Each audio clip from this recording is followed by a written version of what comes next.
কি অস্বাভাবিক স্ট্যাটিস্টিক্স! এ কোন মহামারী, কোন দুর্বিষহ সাইক্লোন ঘূর্ণিঝড় বাংলাদেশের উপরে! এই বাংলাদেশে আমরা দেখেন মাগুরার যে মেয়েটি, 7 বছরের মেয়েটি আসিয়া, এই ইস্যুতে আমরা খুব কম কথা বলেছি। কারণ আমি পত্রপত্রিকার রিপোর্টে যে বিভৎসতা, যে ভয়ঙ্করতার চিকিৎসকের রেফারেন্স আমি দেখেছি, আমার কাছে মানুষ মনে হয়নি। মনে হয়েছে যে আমরা আসলেই সেই কলির জামানায়, আমরা সেই মোহাম্মদ যে বলেতেন, হযরত প্রফেট মোহাম্মদ হযরত মুহাম্মদ সাল্লাল্লাহু আলাইহি ওয়াসাল্লাম তিনি যে বলতেন যে 1400 হিজরির পর বলে গেছেন কি হবে বলা যায় না, বোঝা যায় না। আমরা কি সেই রকম একটা, মানে অনেকেই কথায় কথায় বলে না যে ভাই এগুলো কিয়ামতের লক্ষণ। যে কারণে আসিয়া সম্পর্কে আমরা খুব অল্প বিস্তর কথা বলেছি। মানে সেই চাপা জায়গা থেকে কি বলার আছে।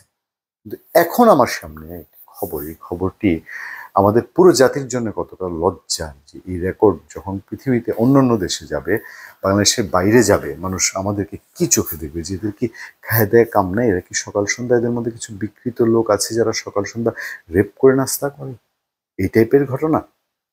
আর না হলে এরকম কিভাবেই সম্ভব হতে পারে? দেখেন, এটা ভয়াবহ একটা দুর্যোগ ছাড়া কি আর কিছু? 2 ঘন্টায় ঢাকা মেডিকেলে ভর্তি ধর্ষণের শিকার 4 শিশু কিশোরী। রাজধানীর খিলগাঁও ও মুগদা এলাকায় পৃথক ঘটনায় 4 শিশু কিশোরীকে ধর্ষণের অভিযোগ পাওয়া গেছে। শুধু খিলগাঁও মুগদা, তো এগুলো কি এই ধর্ষণ জোন এরকম? এটা বৃহস্পতিবার সকাল 10টা থেকে দুপুর 12টার মধ্যে এই 4 জনকে ঢাকা মেডিকেল হাসপাতালে ভর্তি করা হয়। হাসপাতাল সূত্র বলছে মুগদা এলাকায় এই ধরনের ঘটনার শিকার হয়েছেন 3 জন। তাদের একজনের বয়স 13, একজনের 12, আরেকজনের 15, আর খিলগাঁয়ের তিনি হচ্ছেন 15 বছর।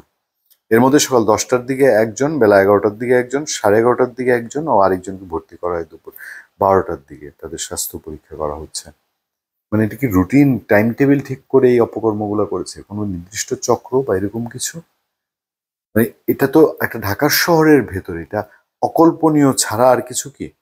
খিলগাঁও থানার এসআই বলছেন যে এই বাচ্চাদের, যে 15 বছরের যে শিশুটি, তাকে সকাল 10টার দিকে স্বাস্থ্য পরীক্ষার জন্য ঢাকা মেডিকেলে আসলে তাকে ভর্তি করা হয়েছে।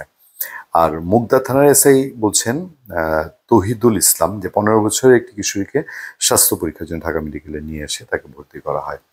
মুগদা থানার এসআই মোহাম্মদ সাফায়েত 13 বছরের সনাতন ধর্মাবলম্বী একটি শিশুকে স্বাস্থ্য পরীক্ষার জন্য ঢাকা মেডিকেলে নিয়ে এলে তাকে ভর্তি করেন চিকিৎসকরা।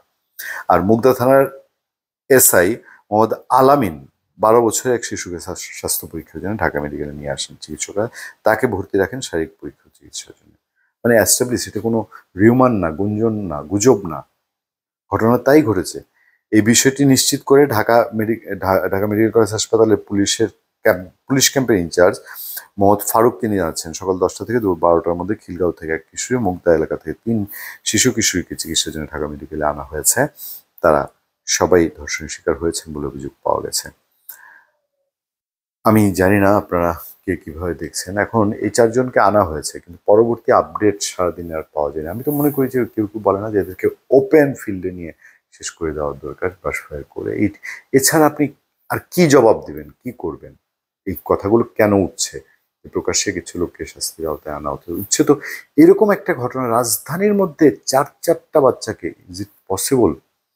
এবং আমরা 2 ঘন্টার এই কীর্তি কারখানা, এই অপকর্ম দেখলাম, কিন্তু এরপর ঘন্টার পর ঘন্টা চলে গেছে।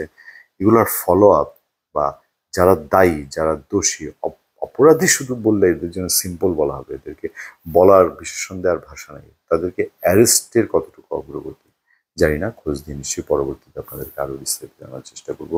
ভালো থাকবেন, সুস্থ থাকেন। সত্য, করোনা এবং সহনশীলতার সাথে আপনার সাথে আতিক রহমান, পূর্ণিয়া।